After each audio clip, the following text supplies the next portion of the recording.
Okay, so today we're doing 10 questions with the local with Dana Cannon. She's with Cannon Legal Firm. Hi Dana, thank you so much for joining us today. Hi Tian, thanks for having us. Monkey and I are happy to be here with you. Yeah, we're so happy. It's like turned out to be a beautiful day today. Yeah, it did. So let me ask you, why did you decide to become an attorney and how long have you been practicing law in the Long Beach area? I decided to become an attorney when I was really little. Actually, my husband will laugh, but I credit Schoolhouse Rock for it. Nice. The TV show that would be on Saturday mornings when we were kids. That's so great. So I've been an attorney for about 15 years now.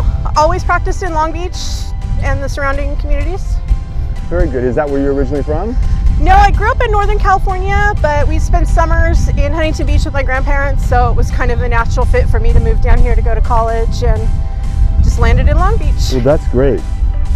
So we're in the middle of Flavors of Long Beach. What's your favorite place to eat in Long Beach?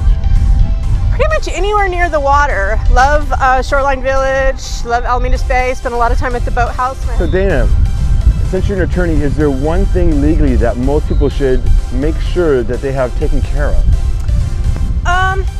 Well, I would recommend, if you can, to have a complete estate plan, but if you can only do one or two things, I would say for sure a power of attorney for finances and a healthcare directive, just in case something happens in these uncertain times. If somebody needs to jump in and manage your affairs for you, pay your bills, those are the two most important things probably to have in place. Okay, well that's good to know.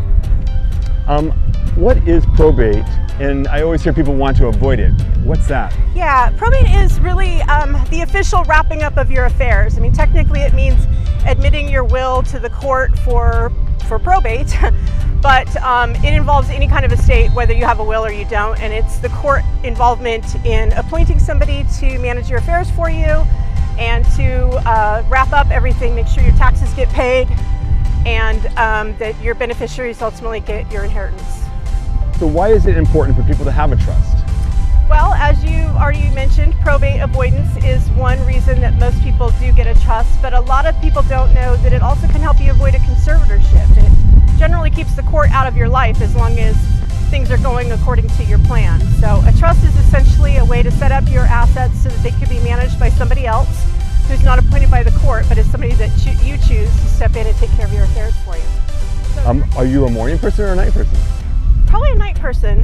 Oh, really? I think. It's interesting. I would have thought you were a morning person. I don't know why, but well, there you go. You never know. Do you have any interesting litigation stories that you can share? Yeah. How many days do we have to talk about that? Probably the most recent, most interesting one that gets the most shock is I was contacted a few months ago by an adversary for a lady whose son had passed away. He had been struggling with cancer for a while, so he had had his sperm frozen, and he didn't have an estate plan, but his father wanted to use his sperm to impregnate his new girlfriend, and the mother was shocked. She didn't know what to do, so we helped her get out of that situation and keep her son's sperm from being both her husband's grandson and baby, I guess. Wow. So we know that you have dogs. What type of dogs do you have, and how long have you had them? Can you tell us a little bit about that? We have Monkey. We also have Frank. He's also a French Bulldog. And we have Sweet Pea. She's an English Bulldog. Monkey's great. Yeah, Monkey is 7.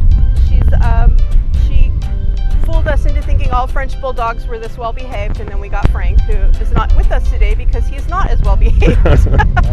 So I see that you can set up a pet trust. What's a pet trust, and why would someone even consider that? Well, a lot of people consider dogs and their companion animals to be their fur children or their scale children, depending on if we're talking about reptiles or animals with fur. And they want to make sure they're taken care of if something happens to them. So a pet trust is one way that you can do that. California is one of a few states that allows you actually to leave your assets for the care and support of your companion animal. So Dana, being an attorney, what's the best advice that you have received? What would you want to pass along? I think the best advice I ever received is you can always escalate a situation, but it's very hard to de-escalate. So I always try to start off, even if it seems like it's going to be a very contentious situation, to give the other side the benefit of the doubt. And if they prove to be not worthy of the benefit of the doubt, then we can always take it up a notch. Well, I think that's good advice. So Dana, thank you so much for joining us today for the 10 questions with the local. Is there anything else that you'd like to add? I offer free consultations, so no question too small. Feel free to give me a call or email me if you have any questions about estate, trust, litigation, planning, administration. That's awesome. Well, you've heard it here. Dana is available for you to reach out. Give Dana a call. Thank you, Dana. Thank you, Dan.